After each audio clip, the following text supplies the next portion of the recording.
Hey guys, tonight we begin with a building everyone recognizes but nobody really thinks about. The Colosseum stands in modern Rome looking ancient and weathered, its massive stone skeleton exposed to the elements.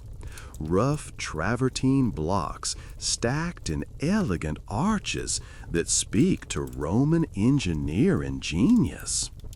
Tourists photograph it daily, guidebooks describe its history, and nobody questions why it looks the way it does. Except, here's the thing. The Colosseum you see today is basically naked. The original structure was completely covered in gleaming white and colored marble, smooth, polished stone that reflected the Mediterranean sun and announced Roman power from miles away. Then medieval Romans stripped every usable piece of that marble skin off the building and used it for something else. And what they used it for fundamentally changed how people lived, slept, worked, and died across the entire city. This isn't a story about vandalism or the fall of civilization. This is about the most successful recycling program in human history, one that transformed a monument to imperial entertainment into the infrastructure of medieval survival. When medieval Romans looked at the Colosseum, they didn't see a precious relic to preserve. They saw a massive quarry of pre-cut building materials sitting in the middle of their city, free for the taking, just waiting to solve urgent problems about housing, sanitation, defense, and religion. The marble that once decorated gladiatorial spectacles became the floors of churches, the walls of noble palaces, the thresholds of peasant homes, the lime that waterproofed cisterns, and the foundations of structures that still stand today. What makes this fascinating isn't just the physical transformation of materials from ancient amphitheater to medieval city. It's how the availability of this recycled marble changed everything about medieval Roman society. Building techniques evolved around reusing ancient materials. Social hierarchies manifested in who got access to the best Colosseum marble. Economic systems developed around marble extraction and processing. Urban planning shifted based on proximity to recyclable ancient structures. Religious architecture incorporated pagan building materials into Christian sacred spaces, creating ideological tensions that needed theological justification. And ordinary people's daily lives, from the floors they walked on to the beds they slept in, bore the physical marks of imperial Rome repurposed for medieval needs. Tonight, we're examining how the systematic dismantling of the Colosseum's exterior over 8 centuries created the physical and social infrastructure of medieval Rome. We'll see how marble theft operated as both crime and industry, how the same stone that entertained Roman citizens became the material basis for medieval Christian identity, and how the gradual stripping of one ancient structure's skin shaped the sleeping arrangements, living conditions, architectural styles, economic opportunities, and social hierarchies of an entire medieval population. This is the story of how one building died so a city could be reborn, and how the corpse of imperial entertainment became the skeleton of medieval survival. If this sounds like your kind of historical deep dive, take a moment to like the video and subscribe to Candle History, but only if you genuinely enjoy what I do here.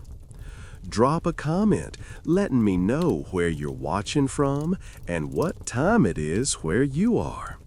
It's always fascinating to see who's joining us for these late-night historical explorations.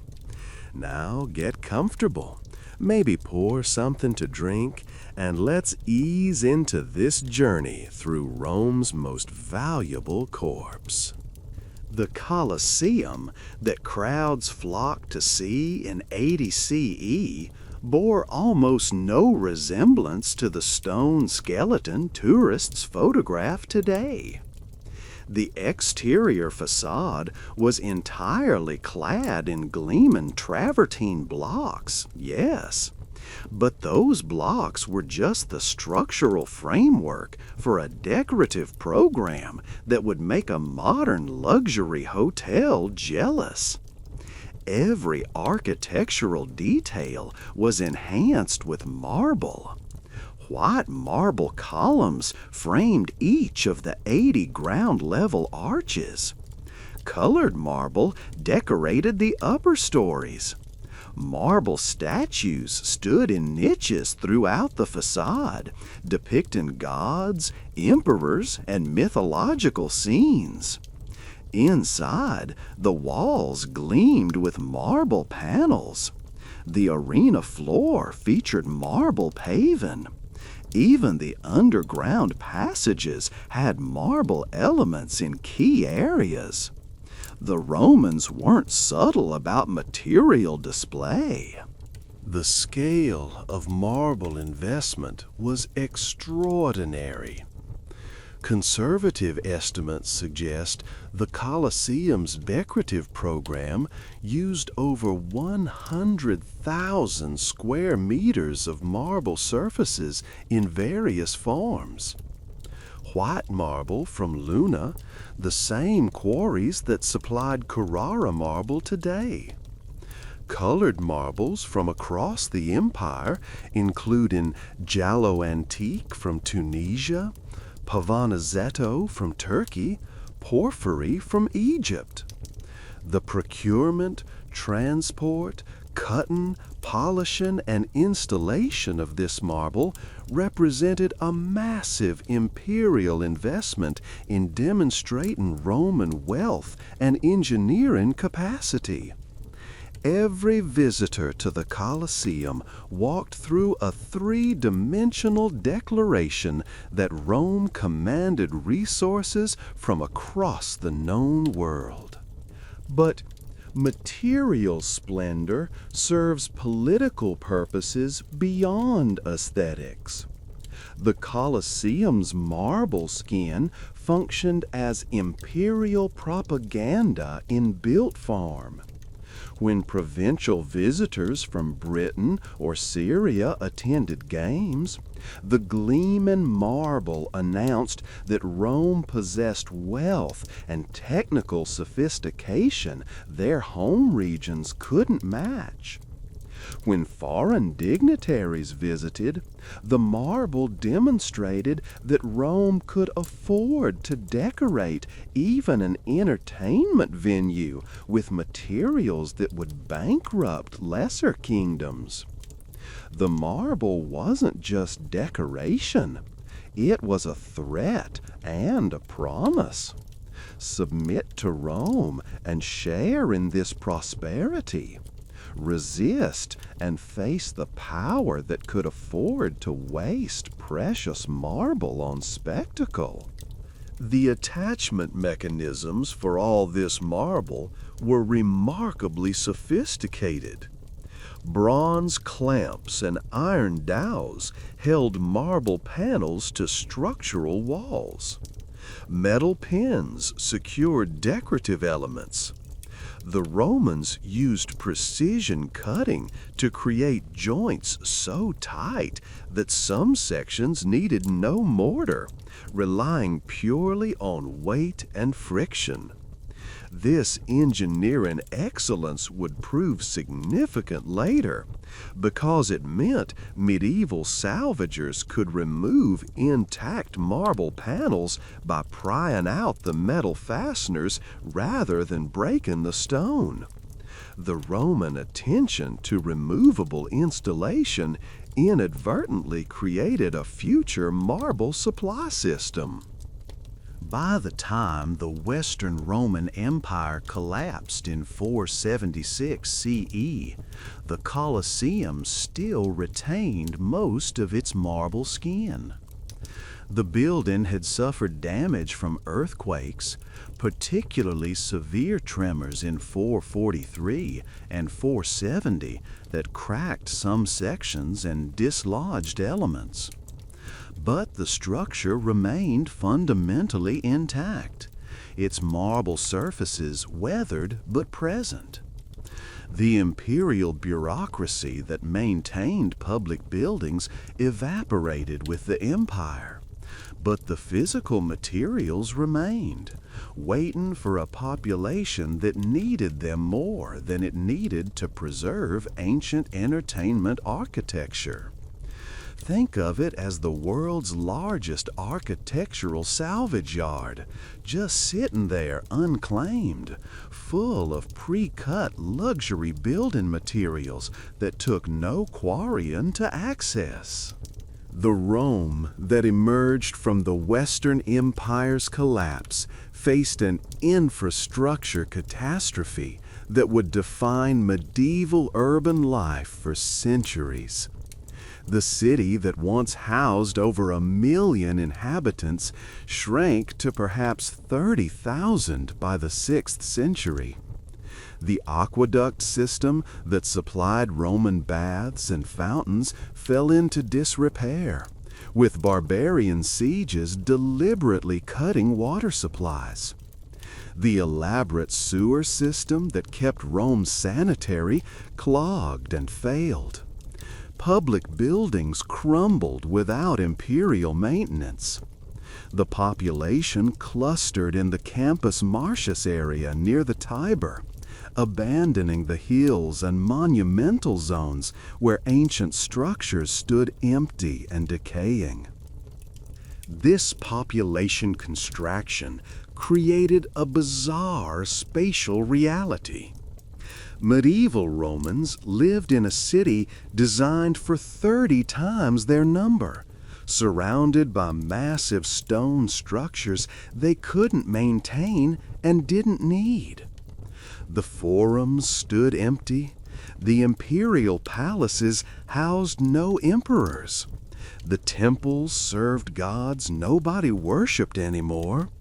And all of these ancient buildings contained vast quantities of valuable building materials just sitting there unused.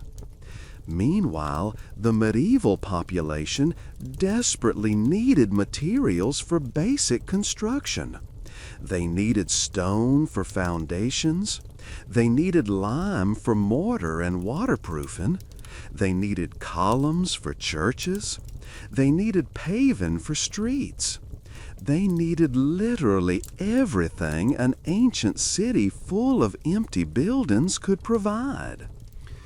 The medieval Roman economy couldn't support quarrying new stone the way imperial Rome had. The organizational capacity to operate large quarries, transport heavy materials, and employ skilled stoneworkers had collapsed with the empire. But the need for building materials intensified as the medieval population tried to create livable infrastructure. Churches needed construction as Christianity dominated religious life. Noble families competed to build impressive palaces. Defensive walls required constant maintenance against various invaders. The gap between material needs and production capacity created the perfect conditions for large-scale recycling of ancient structures. Medieval Rome's relationship to its ancient past was profoundly pragmatic. These weren't preservationists or archaeologists. They were people trying to survive in a city full of ruins they couldn't use. The ancient buildings weren't heritage sites to protect. They were resource deposits to exploit. When you need stone for your house foundation and there's a massive ancient amphitheater full of pre-cut blocks sitting abandoned half a mile away, preservation wasn't even a consideration. The Colosseum and structures like it represented solving immediate material problems with resources that were already quarried, already transported to Rome, already cut to size, just waiting for new purposes.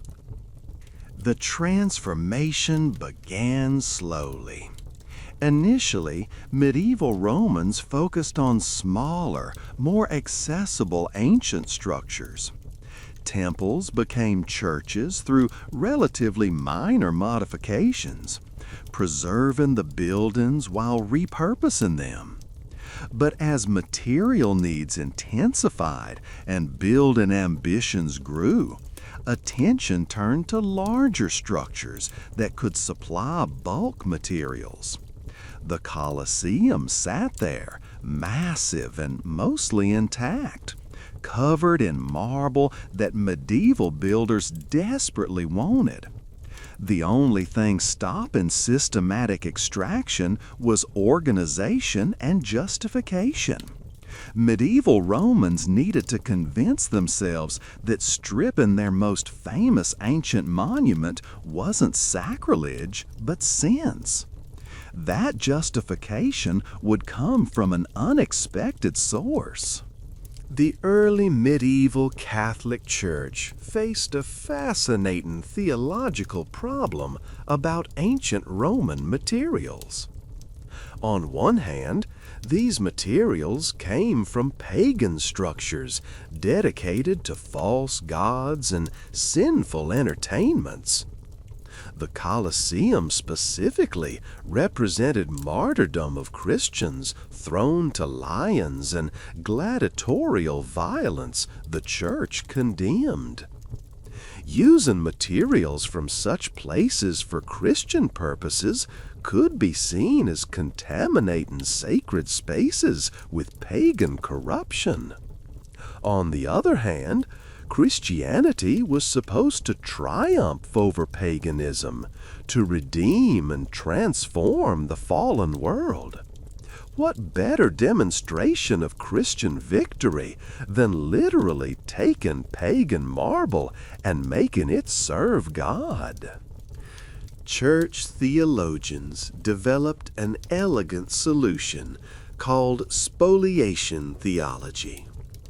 The concept held that removing materials from pagan structures and incorporating them into Christian buildings wasn't theft or vandalism, but spiritual purification.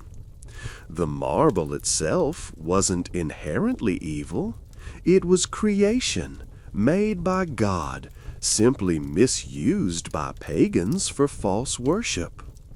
By taking marble from temples or amphitheaters and using it in churches, Christians were liberating the materials from pagan error and putting them to proper use in true worship.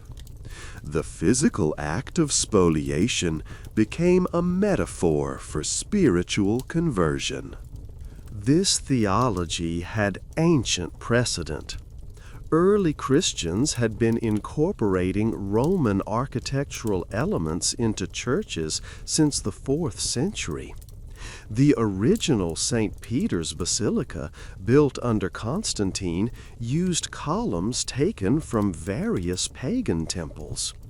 This practice was understood as demonstrating Christianity's triumph, showing that even the physical materials of paganism would serve the true faith.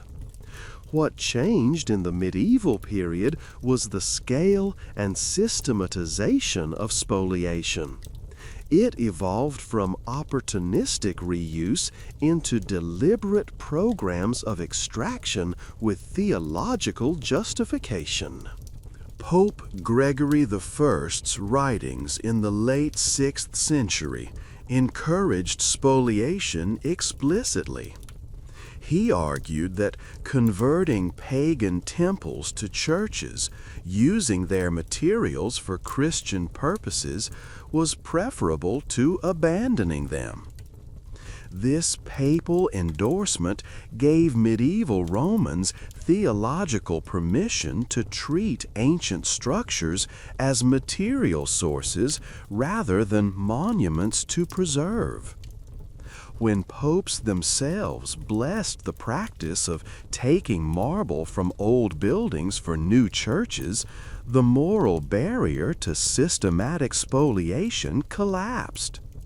The Colosseum wasn't just an available resource anymore. It was a spiritually appropriate source of materials for Christian construction. The theology worked both ways politically. Noble families who wanted marble for palaces could donate some of that marble to church construction, effectively laundering their spoliation through piety. A family that stripped marble from the Colosseum for their residents could gain religious credit by donating part of it to a church project.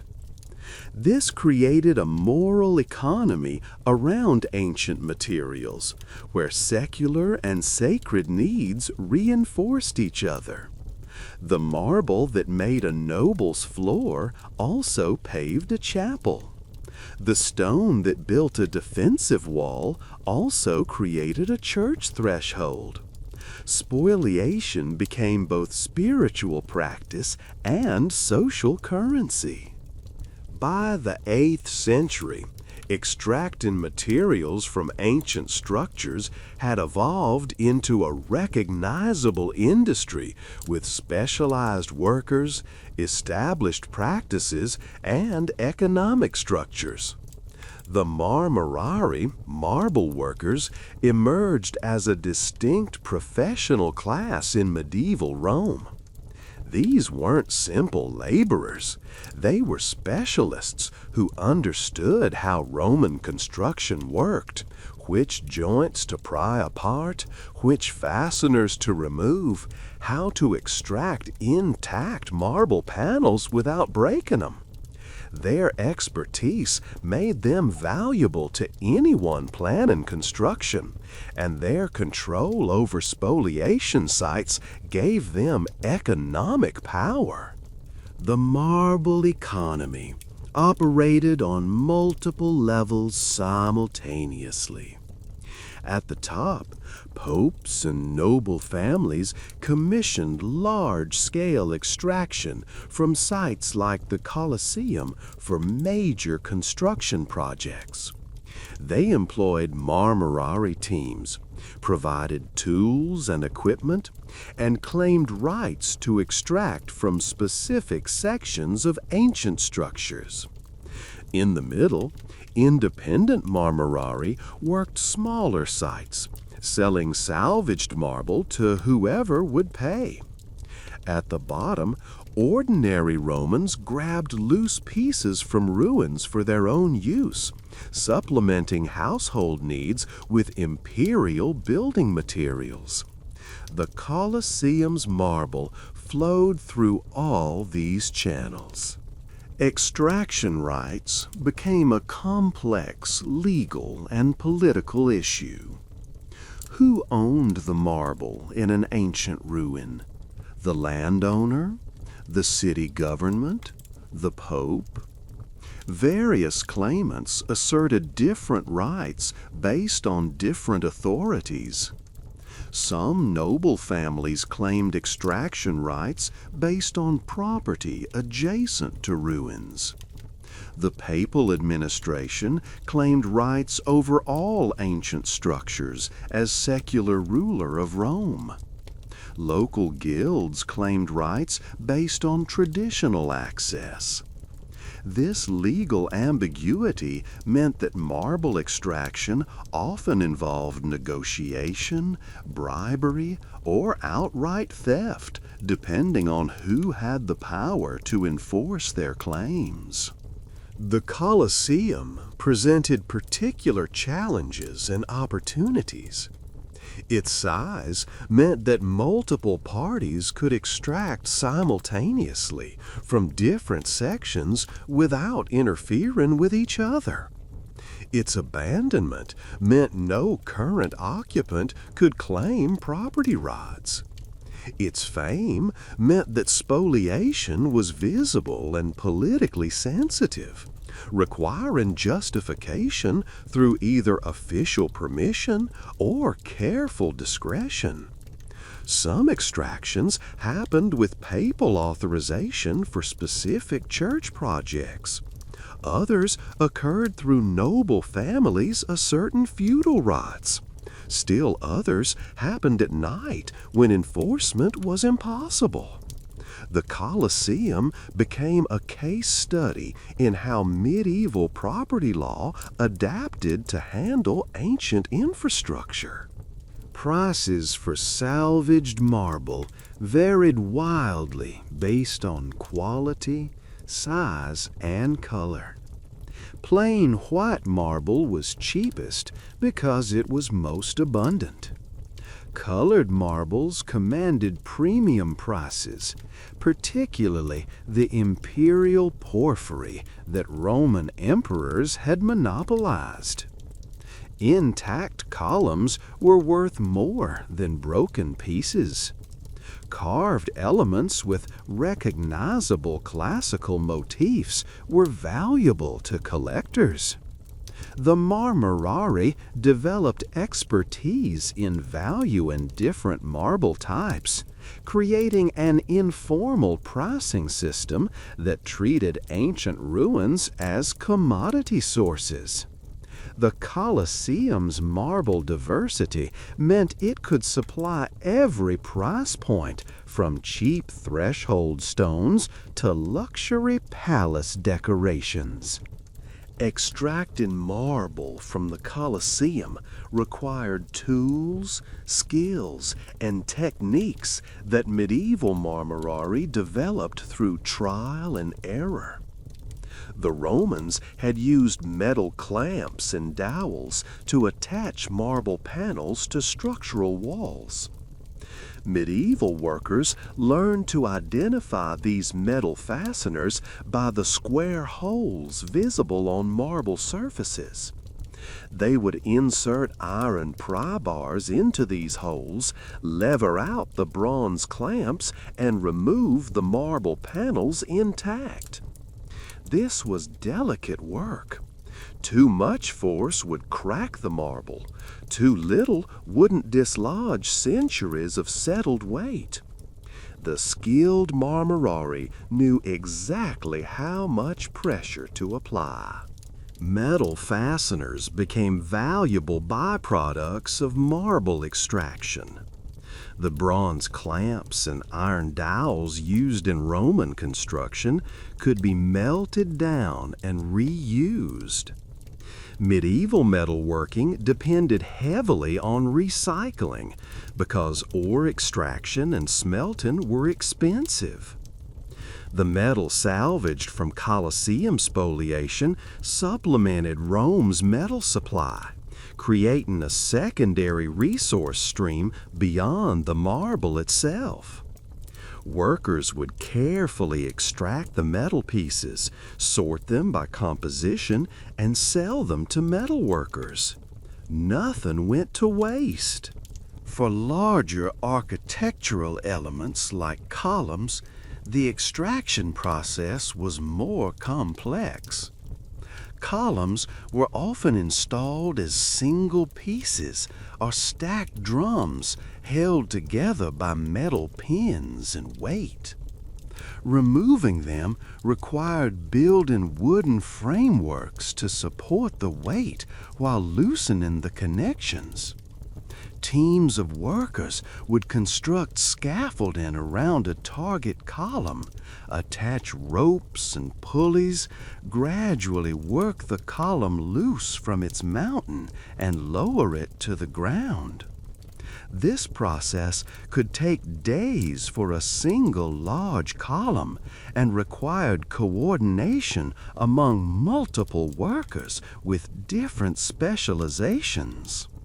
Transportation from the Colosseum to construction sites presented another challenge.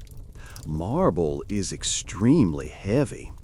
A cubic meter of marble weighs about 2,700 kilograms. Moving large pieces required wooden sleds, rollers, and teams of oxen or horses. Medieval Rome's streets weren't designed for heavy transport, so Marmarari had to plan routes that could accommodate the weight and size of salvaged materials. Some pieces were too large to move intact and had to be cut on site into transportable sections. This created waste, but even the fragments found uses as rubble fill or raw material for lime burning. The lime burning industry became directly connected to Colosseum spoliation. Medieval builders needed lime from mortar, plaster, and waterproofing.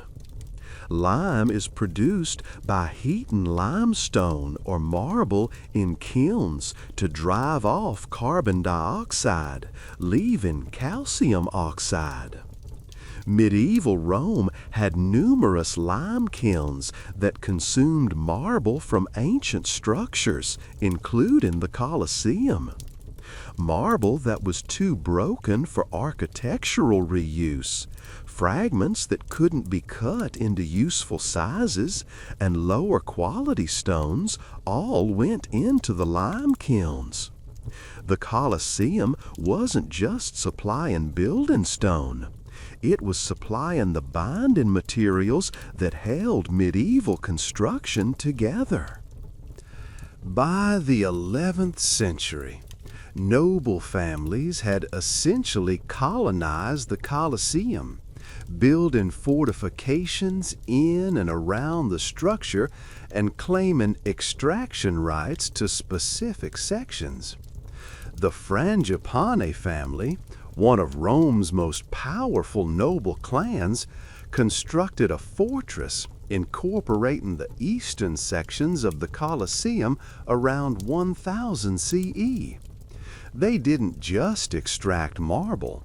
They occupied the ancient amphitheater, using its massive walls as the foundation for a medieval castle. This gave them direct control over spoliation, allowing them to extract marble for their projects while preventing rivals from accessing those sections. The Annenbaldi family similarly fortified portions of the Colosseum in the 12th century, creating a competing power base within the same structure. Medieval Rome's factional violence often centered on control of ancient monuments, and the Colosseum became a literal battleground where noble families fought for territorial control that translated into marble extraction rights.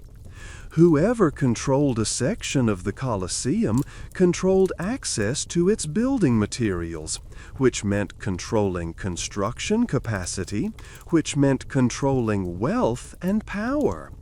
The ancient amphitheater became a medieval fortress and a material resource simultaneously.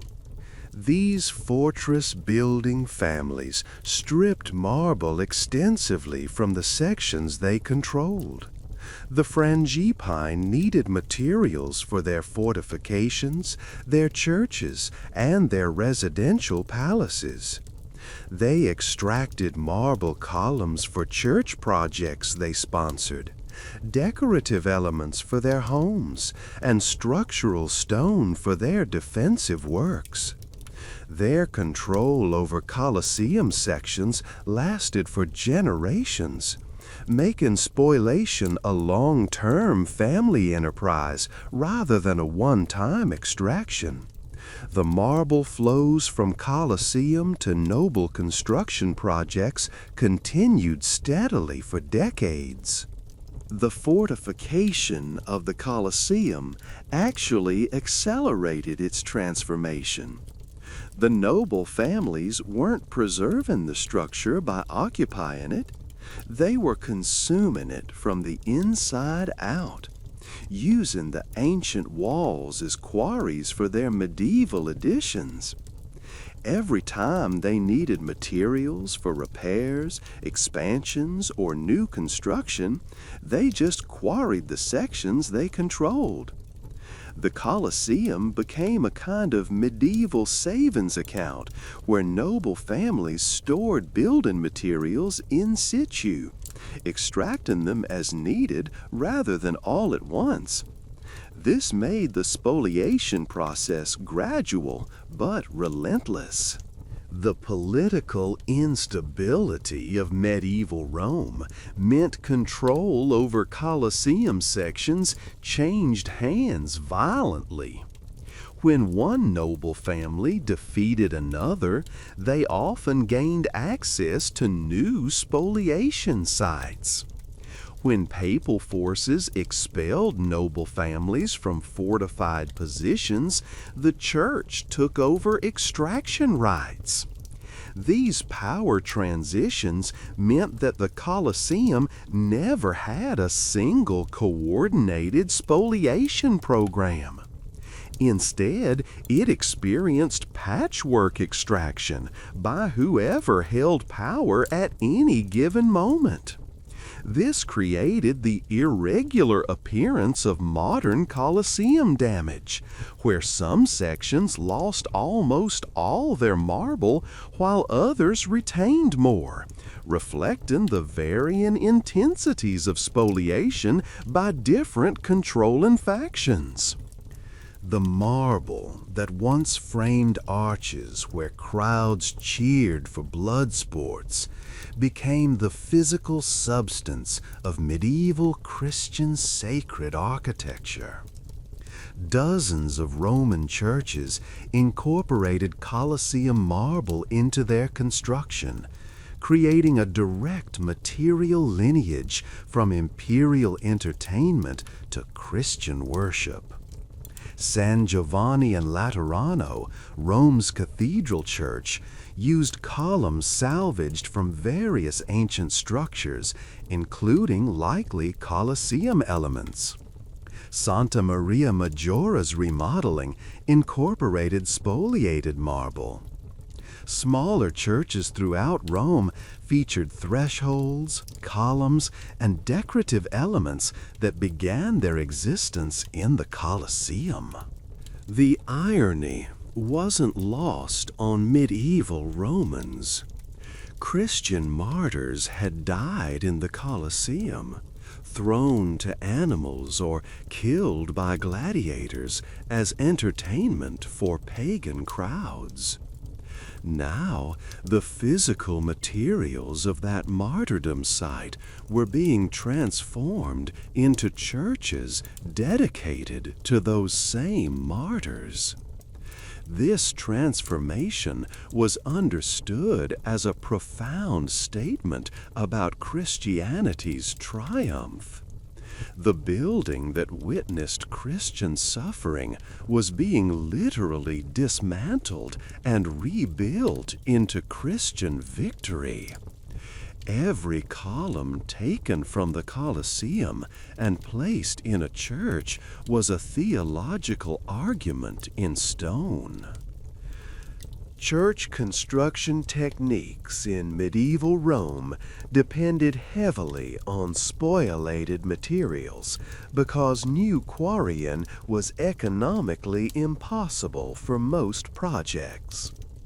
When a bishop wanted to build or renovate a church, the first question wasn't where to quarry stone, but which ancient ruin to spoliate. The availability of Colosseum marble directly influenced church architecture. If a builder could obtain 8 matching columns from the Colosseum, the church design would incorporate 8 columns. If only 4 were available, the design adapted. Ancient materials dictated medieval architecture in ways that created distinctive building styles. The reuse of carved marble created fascinating juxtapositions of pagan and Christian imagery. A column capital carved with Roman acanthus leaves would support a Christian altar. A marble panel depicting pagan mythological scenes might become a church threshold, walked over by Christians entering worship. These contradictions required theological explanation. The standard interpretation was that the pagan imagery was now subjected to Christian purpose, literally trampled underfoot or made to serve as foundation for true worship. The physical placement of spoliated materials embodied theological hierarchy. Some churches made the Colosseum connection explicit in their founding narratives. Several medieval churches claimed special sanctity because they were built on former martyrdom sites, using materials from those sites. Whether historically accurate or not, these claims elevated the spoliation from mere construction pragmatism to spiritual significance. The marble wasn't just conveniently available building material. It was sacred substance, transformed through Christian redemption. This narrative made spoliation not just permissible, but actively holy, encouraging further extraction for religious purposes. Here's where the title's promise about changing how people slept gets concrete. Medieval Roman homes, particularly for the middle classes and wealthy, increasingly featured marble flooring as spoliated materials became widely available. This wasn't just aesthetic preference. Marble floors fundamentally altered domestic life in ways that affected daily activities, including sleep arrangements. A marble floor is cold, hard, and durable. It requires different furniture than dirt or wood flooring. It changes how rooms are heated. It influences where and how people sleep within the home. Before widespread marble availability, most medieval Roman homes had dirt floors or crude stone paving. People slept on straw mattresses placed directly on the floor or on simple wooden platforms. The introduction of marble flooring, often spoliated from the Colosseum and similar structures, made this impossible. You couldn't put a straw mattress on cold marble and expect comfortable sleep. The marble sucked heat away from the body. It was too hard for direct sleeping. It required some kind of insulation between sleeper and floor. This drove the development of raised bed frames and thicker mattresses in medieval Roman homes that could afford marble flooring. The social significance was enormous. A home with marble floors announced that the family had resources to acquire spoliated materials and install them properly. It demonstrated connections to the marble economy, whether through direct extraction rights, purchase from marmorari, or gifts from patrons. It showed the family had furniture appropriate for marble floors, meaning elevated beds rather than floor sleeping. The transformation from dirt to marble flooring marked the boundary between lower and middle class households.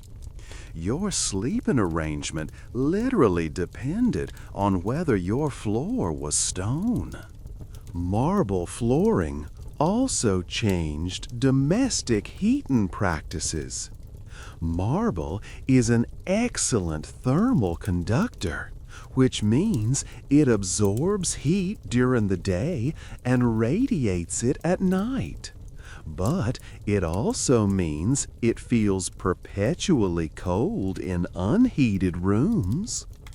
Medieval Romans with marble floors needed braziers or other heating sources near sleeping areas during winter.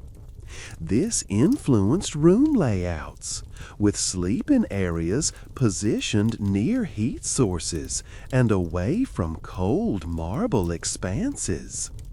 The physical properties of spoliated marble actively shaped how medieval Romans organized their domestic spaces around sleep and warmth. The cleaning and maintenance of marble floors created new domestic labor. Dirt floors required sweeping. Marble floors required washing, polishing, and repair. This generated employment for servants and specialists in marble care. It also created status displays through floor condition. Well-maintained, polished marble announced household wealth and proper domestic management. Cracked or dirty marble suggested financial or social decline. The Colosseum's marble, once admired by thousands in public spectacle, became private status markers in individual homes, judged daily by domestic standards of cleanliness and care. On September 9, 1349, a massive earthquake struck central Italy, with Rome near the epicenter. The tremor was catastrophic for the city's ancient structures, which had already suffered centuries of deterioration and spoliation. The Colosseum, weakened by systematic marble extraction and the removal of metal fasteners that held sections together, suffered devastating damage. The entire southern external facade collapsed, sending hundreds of massive travertine blocks crashing into the streets. The earthquake accomplished in minutes what centuries of gradual spoliation hadn't. It made a significant portion of the Colosseum immediately available as quarried building material.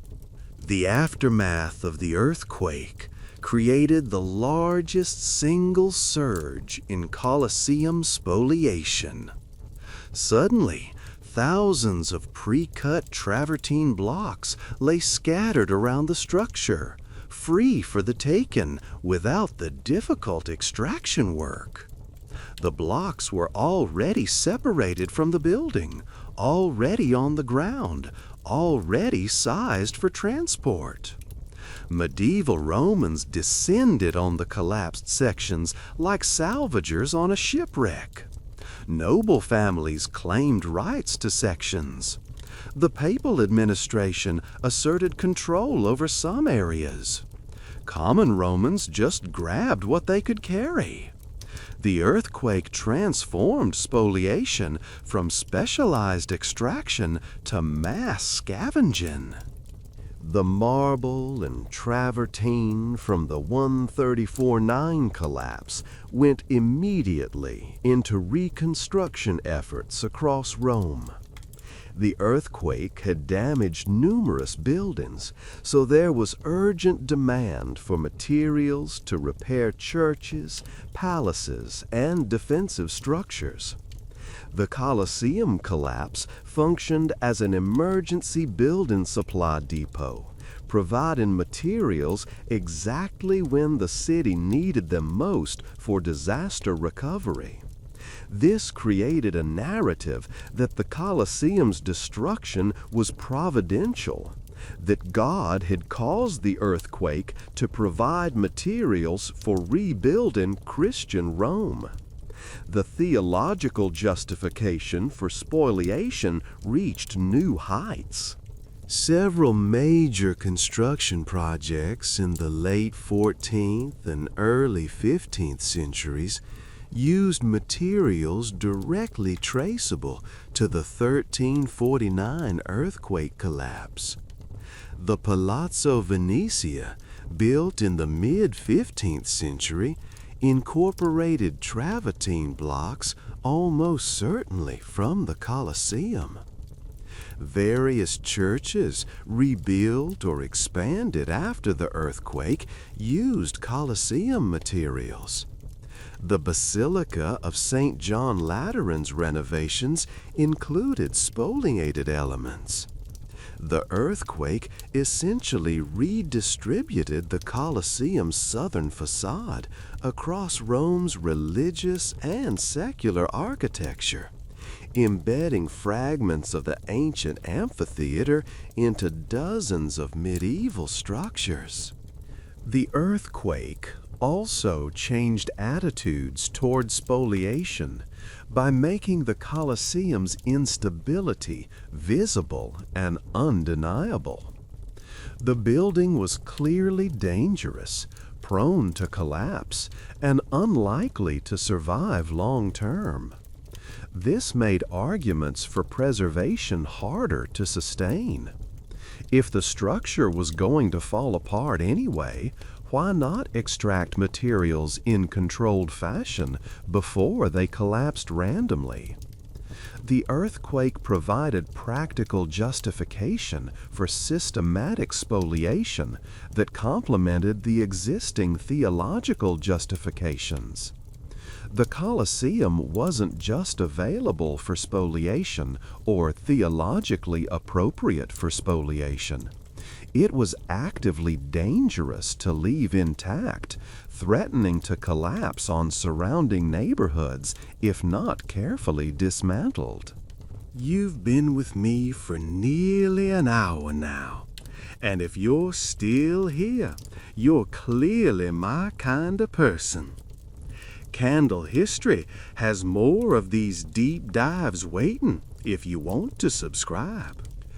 The 15th and 16th centuries saw the most systematically destructive phase of Colosseum spoliation, when Renaissance popes authorized industrial-scale conversion of ancient marble into lime for construction projects. Pope Paul II established official lime kilns near the Colosseum in the 1460s specifically to burn ancient marble for mortar production. Pope Alexander VI continued this practice in the 1490s. Pope Paul III, who commissioned much of Renaissance Rome's construction in the mid-16th century, authorized extensive lime burning from Colosseum marble. This wasn't opportunistic scavenging. This was deliberate industrial processing of cultural heritage into building materials. The scale of lime burning was staggering. A single papal construction project could consume thousands of tons of marble converted to lime. The building of St. Peter's Basilica, begun in 1506, required enormous quantities of mortar and plaster. Much of the lime for this mortar came from burning ancient marble, including substantial amounts from the Colosseum. The symbolic irony was profound. The centerpiece of Catholic architecture was built partly from the processed remains of the structure where early Christians had been martyred. The Colosseum was literally being transformed through fire into the physical substance of the Vatican. Lime burning is chemically straightforward, but materially wasteful. You heat marble or limestone to about 900 degrees Celsius, driving off carbon dioxide and leaving calcium oxide. The process requires roughly 1.8 tons of marble to produce 1 ton of quicklime.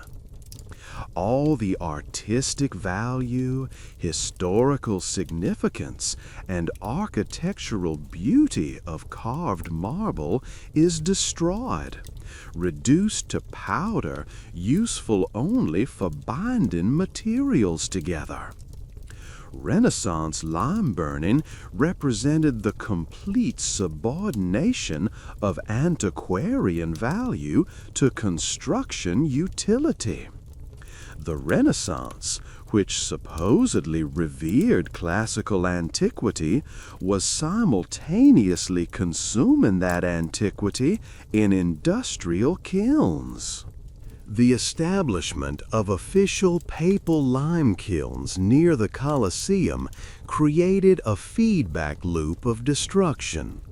The proximity made it economically efficient to extract Colosseum marble specifically for lime burning rather than sourcing limestone from further away. The papal authorization removed any moral or legal barriers to this extraction.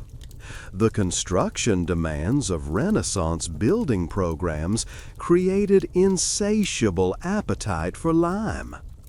These factors combined to make the 16th century the peak period of Colosseum marble destruction.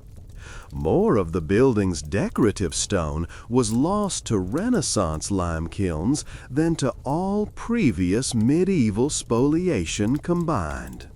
Not everyone approved. Some Renaissance humanists objected to destroying ancient monuments for building materials. Scholars like Poggio Braccioli in the 15th century lamented the loss of classical architecture to lime burning.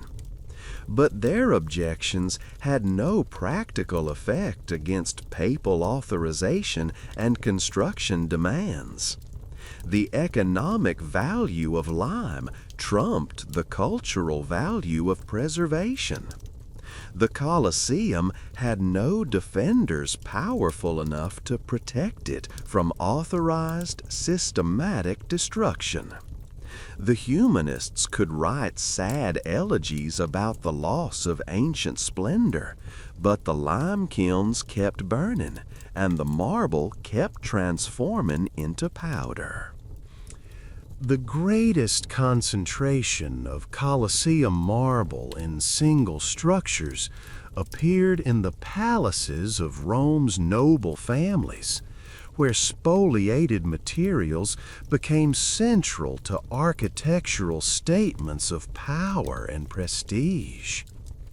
The Palazzo Farnese, built in the early 16th century for the Farnese family that produced Pope Paul III, incorporated massive amounts of spoliated ancient materials, including elements almost certainly from the Colosseum. The palace's facade, courtyard, and interior spaces featured columns, capitals and decorative marbles that began their existence in ancient structures.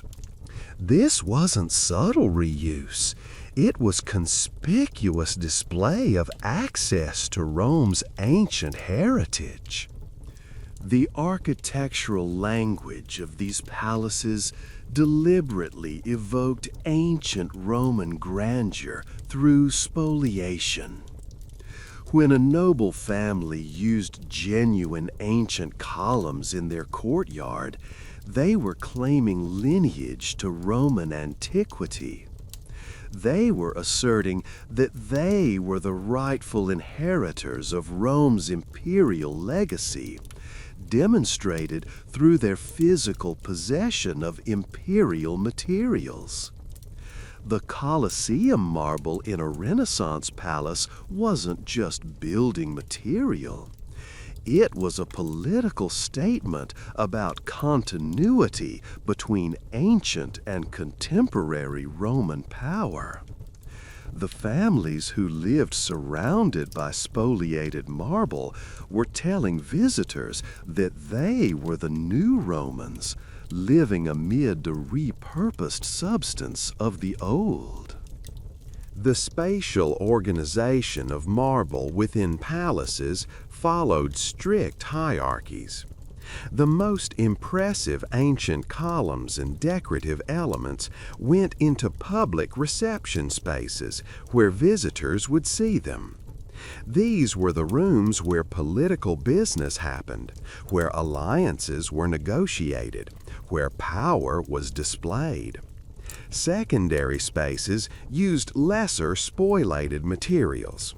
Service areas might have no ancient elements at all. This hierarchical distribution created a kind of spoliation gradient from maximum ancient prestige in public spaces to minimal or no spoliation in private or low-status areas. The Colosseum's marble became a medium for articulating social space. The competition among noble families for the best spoliated materials created a kind of architectural arms race. If one family obtained spectacular Colosseum columns, rival families needed to match or exceed that display. This drove continuous demand for high-quality spoliated materials, making extraction from remaining ancient structures more aggressive. The noble competition for ancient prestige markers accelerated spoliation across Rome, turning the city's archaeological heritage into a competitive resource that families struggled to monopolize. The Colosseum suffered particularly because its fame made materials from it especially valuable for status display. Women in these noble families often played significant roles in spoliation and palace construction. Noble women could inherit property and commission building projects. Several documented cases show women directing the spoliation of ancient structures for their palace constructions. They understood that architectural display affected their family's political position and their own status. The marble that moved from Colosseum to palace didn't just reflect male political competition. It embodied the aesthetic decisions, political calculations, and social ambitions of noble women who shaped their family's architectural identity through spoliation choices. While nobles took the finest marble for palaces and churches claimed the best columns, the broken fragments and lower quality materials from Colosseum spoliation found their way into Rome's streets and public infrastructure. Medieval Rome's street paving evolved from dirt and crude stone to include spoliated ancient materials as they became available through systematic extraction. The fragments too small for architectural reuse, the pieces broken during extraction, the materials damaged beyond decorative use, all of this ended up as street paving, drainage infrastructure, and foundational fill throughout the medieval city. This infrastructural reuse had profound effects on daily life that extended beyond sleeping arrangements to include basic urban movement and sanitation. Streets paved with spoliated stone provided firmer, cleaner walking surfaces than dirt roads. They improved drainage, reducing the mud and filth that made medieval streets hazardous to health. They made cart transport more efficient.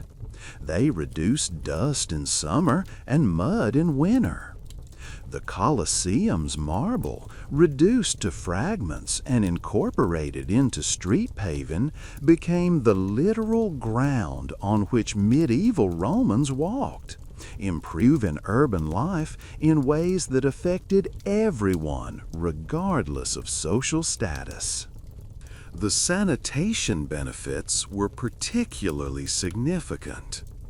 Rome's medieval population clustered in low-lying areas near the Tiber, where flooding and poor drainage created constant disease risks. Improved street paving using spoliated materials helped water drain toward the river rather than pooling in streets. This reduced standing water where disease-bearing insects bred. It made waste disposal more manageable. It decreased the general filth level that characterized medieval urban environments.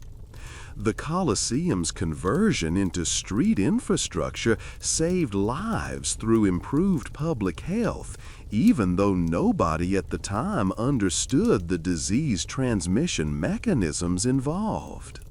The economic implications of improved streets shouldn't be underestimated. Better paving meant easier transport of goods to markets. It reduced wear on cart wheels and horses' hooves. It made commercial activity less dependent on weather conditions. Markets could operate even after rains because streets dried faster. Merchants could move goods more reliably. The spoliation of the Colosseum into public infrastructure created economic value that multiplied through improved commercial efficiency. The ancient amphitheater transformed from entertainment venue into the circulatory system of medieval commerce. Not all street paving was official municipal work. Property owners often paved the streets in front of their buildings using whatever materials they could obtain, including spoliated ancient stone. This created patchwork street conditions where wealthy neighborhoods with access to spoliated materials had better paving than poor areas. The quality of street paving became another marker of neighborhood status, another way that spoliation patterns created and reinforced social hierarchies. Your walk through medieval Rome would take you from well-paved areas floored with ancient marble fragments to crude stone or dirt streets in poorer sections. The Colosseum's marble distributed unevenly, embedding inequality into the city's physical infrastructure. The availability of spoliated Colosseum materials influenced the design and construction of ordinary medieval Roman homes in ways that directly affected how families organized their daily lives. A middle-class Roman family in the 14th or 15th century could potentially acquire spoliated materials through the marble market, enabling construction features that would have been impossible with newly quarried stone. Marble window frames, door thresholds, courtyard paving, even decorative wall elements became accessible to households that could never afford virgin marble but could purchase or salvage spoliated pieces. The incorporation of ancient marble into middle-class homes created specific architectural features that shaped domestic routines. A marble threshold wasn't just decorative. It created a clear boundary between interior and exterior, marking a transition from public street to private home that had both practical and symbolic importance. Marble window frames provided durable mountings for shutters, improving home security and weather protection. Marble courtyard paving created clean, maintainable outdoor spaces where household activities could occur without the mud and mess of dirt surfaces. These features changed how families used their homes. The sleeping arrangements in homes with spoliated marble elements evolved distinct patterns. Rooms with marble floors, as discussed earlier, required raised beds. But the presence of marble also influenced room designation and seasonal use. In summer, the cooling properties of marble made ground floor rooms with marble paving more comfortable for sleeping. In winter, these same rooms became uncomfortably cold, driving families to upper floors or rooms without marble surfaces. The physical properties of spoliated materials literally determined which rooms families slept in during different seasons, creating patterns of domestic space use that wouldn't exist in homes without such materials. The maintenance of spoliated elements in homes created ongoing relationships with the marble economy. When marble thresholds cracked or wore down, they needed replacement. When marble paving shifted or broke, it needed repair. Middle-class families couldn't easily do this work themselves, so they hired specialists, often the same marmorari who extracted materials from ancient structures. This created economic dependencies and ongoing connections to the spoliation industry.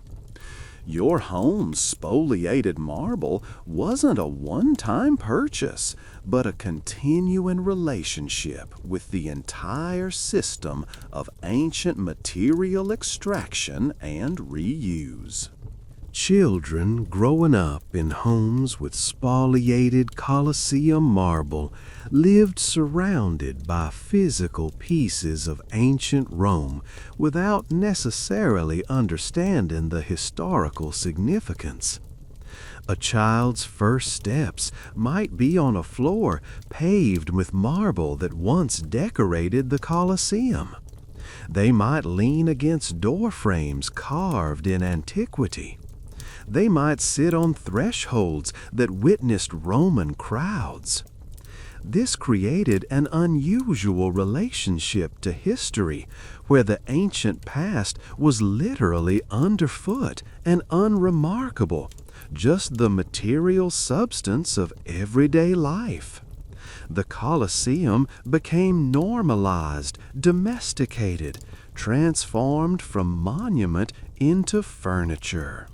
By the 16th century, as Renaissance humanism celebrated classical antiquity, while simultaneously consuming it for building materials, contradictions became harder to ignore. Scholars documented and studied ancient structures, while popes authorized their destruction for lime kilns. Artists drew the Colosseum's ruins, while architects stripped them for palace construction. This tension eventually created the first serious preservation arguments, as some Romans began questioning whether systematic spoliation should continue, or whether remaining ancient structures deserved protection as historical heritage rather than exploitation as material resources. The preservation debate initially had little practical effect. Economic incentives for spoliation remained powerful. Papal authority backed continued extraction. The construction industry depended on spoliated materials. But the intellectual framework for preservation was emerging. Some humanist scholars argued that ancient structures had value beyond their material utility, that they embodied knowledge, art, and history worth preserving for study and inspiration. These arguments planted seeds that would eventually grow into modern preservation principles, though it would take centuries for those principles to actually stop spoliation. Pope Pius II, in the mid-15th century, issued a papal bull attempting to restrict spoliation of ancient monuments. The bull was largely ignored. Construction continued. Lime kilns kept burning. Spoliation proceeded with minimal interruption. The gap between preservation rhetoric and actual practice revealed the fundamental problem. Preservation required sacrificing immediate material benefits for abstract future values.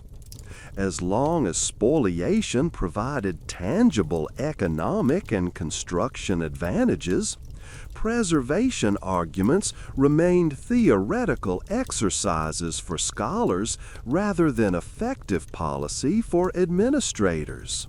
Some artists and architects tried to document ancient structures before they disappeared entirely, creating drawings and descriptions of buildings in various states of spoliation. These documentary efforts, while motivated by preservation sentiments, often served practical construction purposes. Architects studied ancient structures to learn building techniques they could apply to contemporary projects, sometimes using those same ancient structures as material sources. The preservation impulse and the spoliation impulse coexisted in the same individuals, who valued ancient architecture intellectually while exploiting it materially. The Colosseum became a central symbol in preservation debates precisely because its destruction was so extensive and visible. By the 16th century, the building had lost most of its marble skin and much of its structural mass. It stood as evidence of what spoliation could accomplish, a monument transformed into a quarry.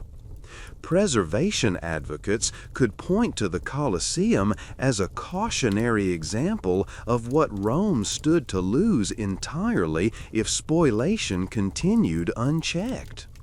But that same visibility made the Colosseum spoliation seem almost complete, reducing urgency for preservation. Why protect what was already mostly destroyed? The logic of spoliation was self-reinforcing. The more damaged a structure became, the less worth preserving it seemed, which justified further spoliation. Additional earthquakes in the 16th and 17th centuries continued to provide opportunistic extraction events, where new collapses made materials accessible.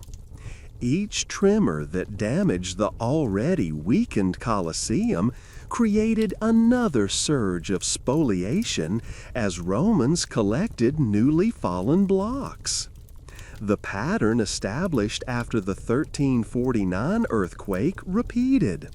Natural disaster provided moral and practical justification for taking materials that had become separated from the structure anyway. The Colosseum's gradual collapse through seismic events meant that spoliation never really stopped. It just became increasingly opportunistic and less systematically organized. The 17th century saw spoliation transition from official papal programs to more diffuse commercial activity. As the Counter-Reformation shifted Catholic priorities and as preservation sentiment grew marginally stronger, popes became less willing to publicly authorize large-scale spoliation of monuments. But the marble economy continued operating through commercial channels. Independent marmorari still extracted materials.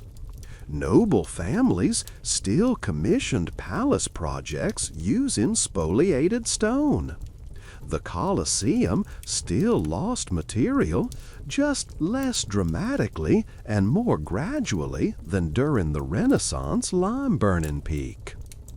Some spoliation in this period took surprisingly refined forms. Rather than burning marble for lime, skilled artisans began cutting up ancient marble pieces to create new decorative elements in Baroque style. A Roman column capital might be recarved into Baroque decoration. Ancient marble panels might be cut into smaller pieces for elaborate floor patterns.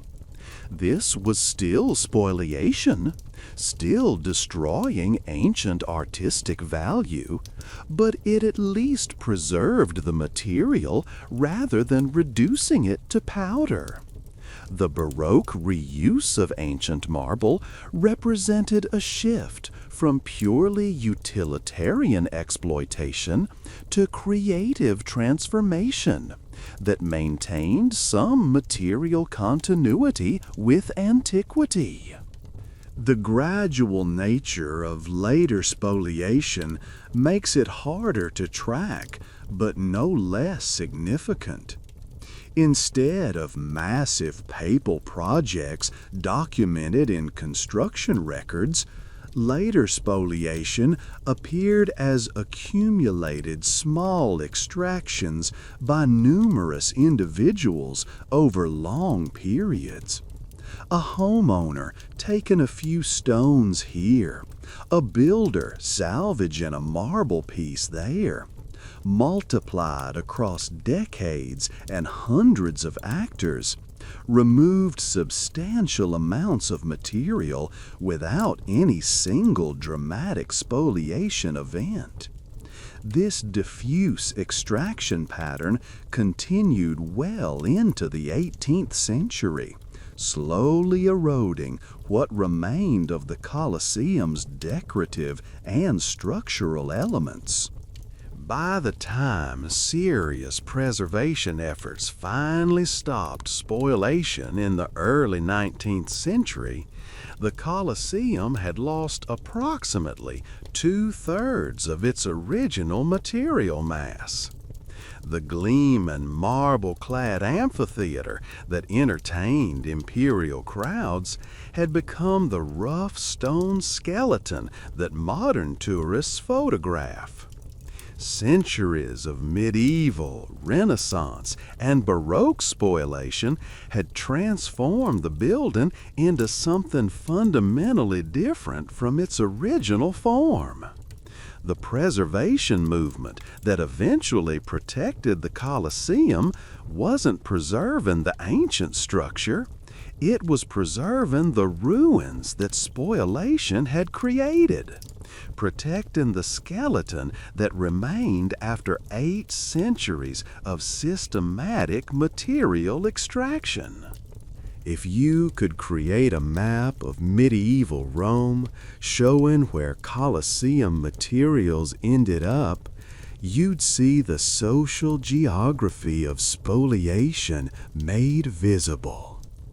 The finest marble went to the most powerful institutions and families: the Vatican, major basilicas, noble palaces in prestigious locations. Medium-quality materials went to middle-tier churches, lesser noble families, wealthy merchants. Broken fragments and low-grade stone went to public infrastructure, middle-class homes, and commercial buildings.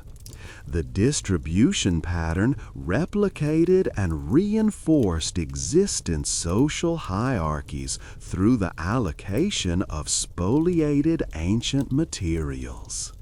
This created a physical environment where social status was literally built into the city's architecture through differential access to Colosseum materials.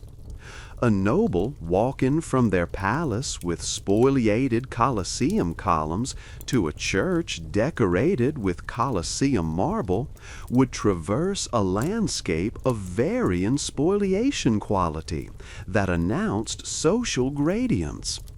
The finest ancient materials marked the spaces of power and prestige. Lesser materials marked intermediate social positions. The absence of spoliated materials marked poverty and marginalization. The Colosseum's dispersal across Rome created a built environment that made inequality tangible and visible.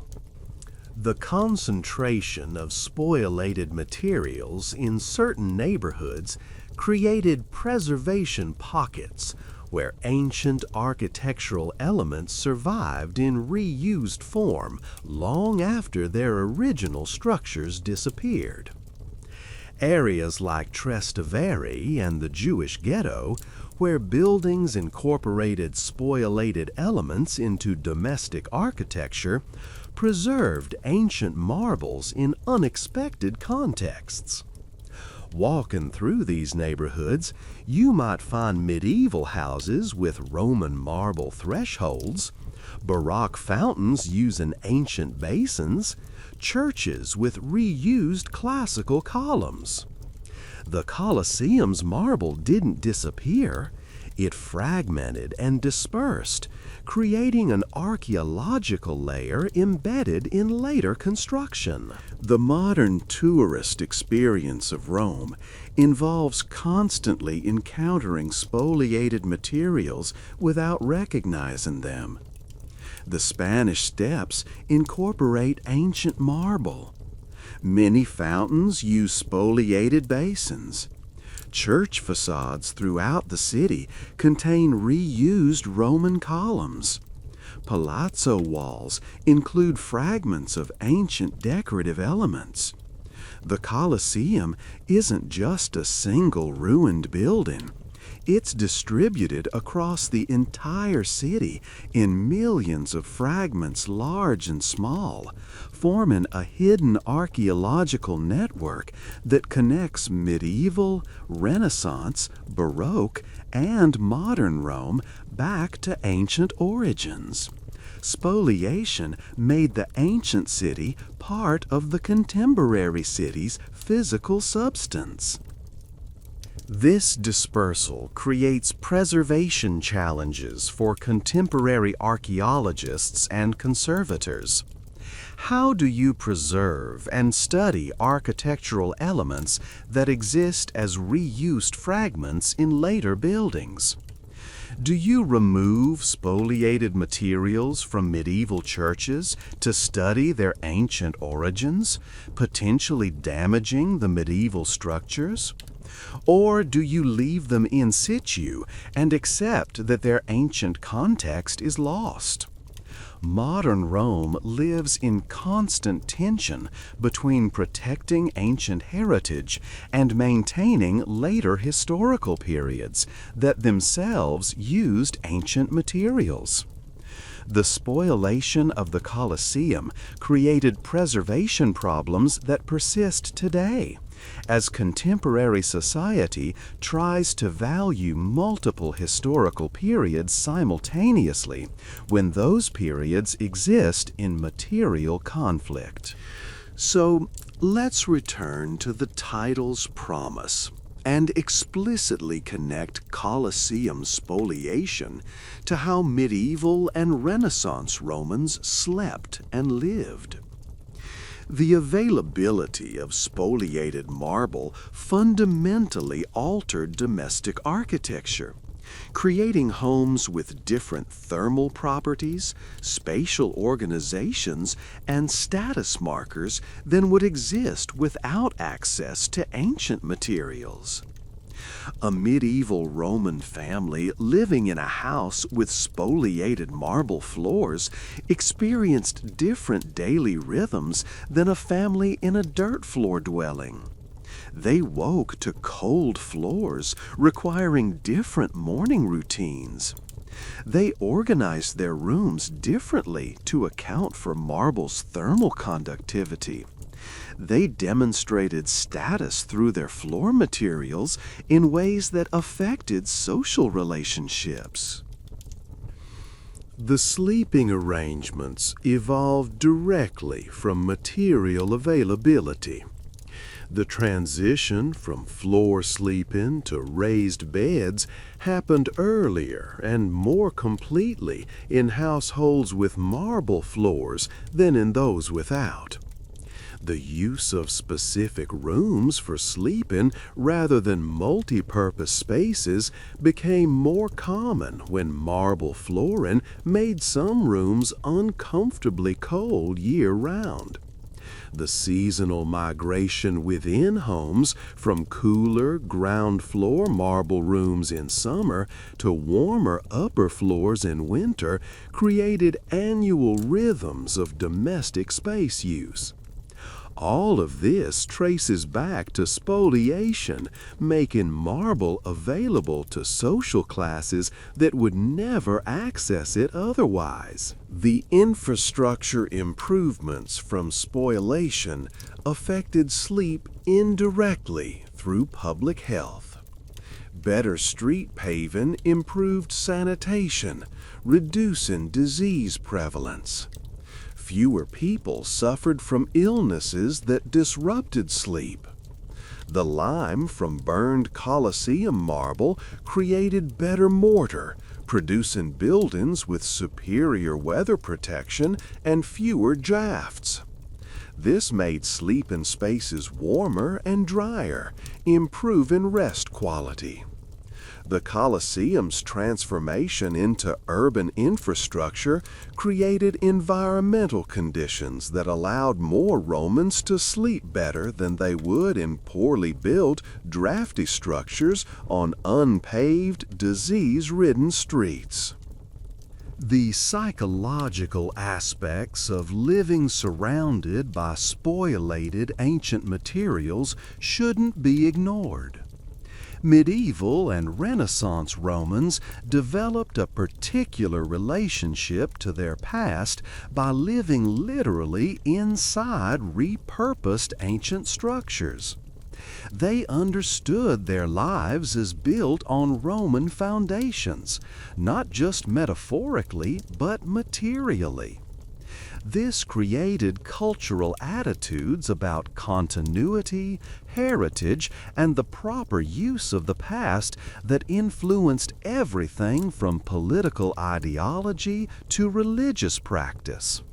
The Colosseum's marble under your feet or in your walls made ancient Rome intimate and present rather than distant and abstract. The transformation was never complete or permanent.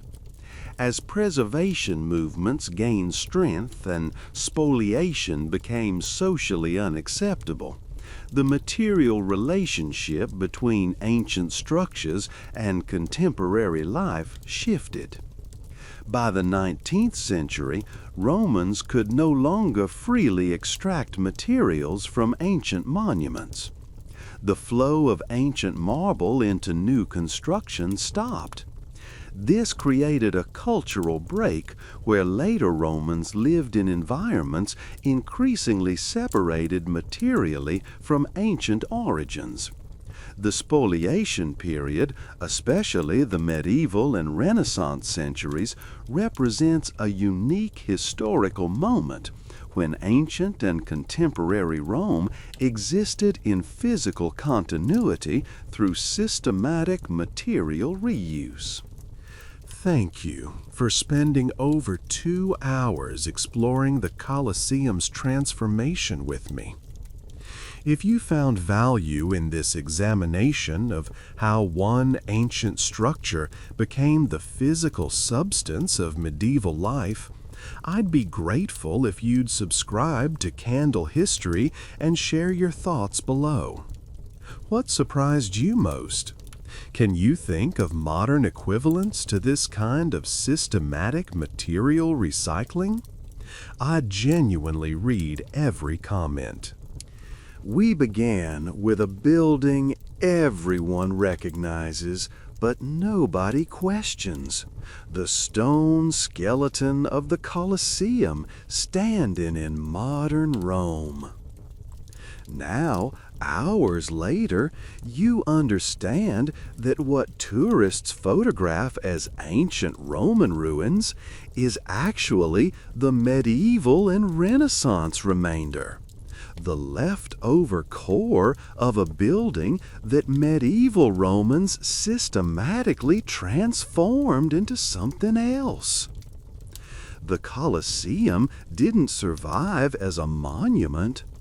It survived as a material source that became dispersed across Rome in millions of fragments, each piece contributing to how medieval and Renaissance people built, lived, and slept. The pattern across these hours reveals something important about how societies relate to their pasts. Medieval Romans didn't preserve the Colosseum because preservation wasn't a meaningful concept in their framework. They saw a massive pile of pre-cut building materials sitting unused while they desperately needed stone, marble, and lime for urgent construction. The spoliation wasn't ignorant destruction of heritage. It was pragmatic reuse of resources within a different value system than ours. They transformed the Colosseum from monument to infrastructure, from spectacle to utility, from imperial display to medieval survival. The theological justifications, the noble competitions, the commercial marble economy, the lime-burning industries, All of this created systematic spoliation that was rational, organized, and purposeful within medieval and Renaissance frameworks. Modern preservation sensibilities treat spoliation as tragedy, but for the people who practiced it, spoliation was solution. It solved construction material shortages. It demonstrated Christian triumph over paganism. It enabled church building, palace construction, and infrastructure improvement. It made ancient wealth accessible to contemporary needs. The Colosseum's marble in a church floor was success, not loss. But we can hold both perspectives simultaneously. Spoliation was rational and destructive. It solved immediate problems and foreclosed future possibilities. It made medieval Rome more livable while making the ancient city less knowable. The marble that became a sleep-in-room floor provided comfort, but destroyed archaeological evidence. The stone that paved streets improved public health, but obliterated artistic heritage. Every spoliation decision traded ancient cultural value for contemporary practical benefit. We can recognize the rationality of those trades without endorsing them as universal principles. The Colosseum's transformation changed how people slept and lived in concrete, measurable ways.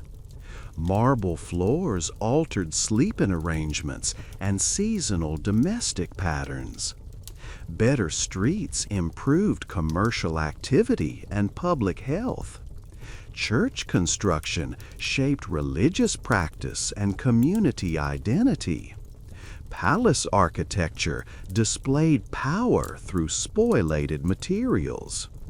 The lime from burned marble created mortar that held together buildings where people spent their lives. These weren't abstract cultural effects. They were physical changes to the built environment that influenced daily human experience for centuries. The Colosseum became the substance of medieval life by ceasing to exist in its original form. The irony is that spoliation preserved Roman materials even while destroying Roman structures. The marble extracted from the Colosseum survives in churches, palaces, and street paving across Rome. It's still there, still performing functions, still part of the city's physical fabric. If medieval Romans had left the Colosseum intact, subsequent earthquakes, weathering, and urban development might have destroyed much more of it than spoliation did. By distributing the materials across hundreds of structures, spoliation created redundancy and resilience. The Colosseum survives in fragments because spoliation scattered it rather than leaving it concentrated in one vulnerable monument. This pattern appears throughout human history. Societies systematically reusing materials from previous eras for contemporary purposes. The pyramids of Egypt were once clad in white limestone, stripped by medieval Cairo for mosques and palaces. Medieval castles across Europe were quarried for stone to build later towns. Ancient structures everywhere became material sources for successor societies. Rome's spoliation of the Colosseum is exceptional only in scale and documentation, not in principle. Every society mines its past for present needs when preservation values don't outweigh practical demands. What makes the Colosseum case particularly instructive is how completely the transformation succeeded. Medieval and Renaissance Rome got the materials it needed. Beautiful churches were built. Palaces demonstrated noble power. Streets improved urban life. Lime enabled construction programs. The spoliation achieved its practical objectives while simultaneously destroying much of what made the Colosseum historically significant. The success as material recycling was proportional to the loss as cultural preservation. The same factors that made spoliation effective made it destructive. You can't celebrate the buildings that spoliation created without acknowledging the building that spoliation destroyed. Modern Rome lives with the consequences. The Colosseum survives as a carefully maintained ruin, protected by preservation laws that would have seemed incomprehensible to medieval and Renaissance Romans. Tourists photograph what spoliation left behind, often without realizing that the building's current appearance is the product of 8 centuries of systematic material extraction rather than simple decay. The churches and palaces built with Colosseum marble still stand, still used, their spoliated materials mostly unrecognized by contemporary Romans who walk on ancient marble without knowing its origin. The transformation is complete. The Colosseum is both monument and material, both preserved ruin and dispersed infrastructure. The relationship between ancient structures and contemporary life that spoliation created has ended.